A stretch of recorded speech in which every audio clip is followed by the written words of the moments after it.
Aujourd'hui, je voudrais revenir sur une Bible en version Louis II et qui s'appelle la Bible Journal de bord ou un autre nom qui est donné, c'est la Bible Journaling.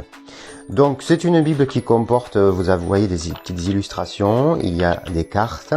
Sa caractéristique principale, c'est que le texte est écrit sur la moitié de la page, ce qui vous permet de faire comme moi par exemple ici, de coller des post-it avec des annotations. Vous pouvez écrire absolument ce que vous voulez. Alors moi je mets des post-it, vous pouvez évidemment écrire directement sur la Bible. Celle-ci, vous voyez, j'ai pris la liberté de la colorier. Donc son texte est, on va dire, moyennement petit. Vous avez des parallèles sur la marge, avec aussi de petits commentaires en bas de page, mais ça reste quand même très succinct.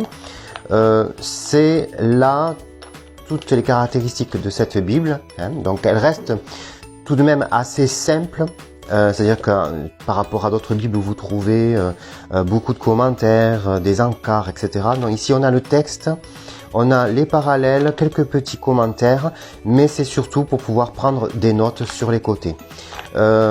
Juste pour aller vers le fond, vous voyez que de temps en temps, vous avez la possibilité aussi de passer un peu le temps et de faire un peu de créativité sur cette Bible. Donc si vous êtes un puriste et qui n'aimez pas du tout annoter une Bible, effectivement, cette Bible pourrait ne pas vous correspondre. Vous avez à la fin, évidemment, des cartes, comme dans la plupart des Bibles.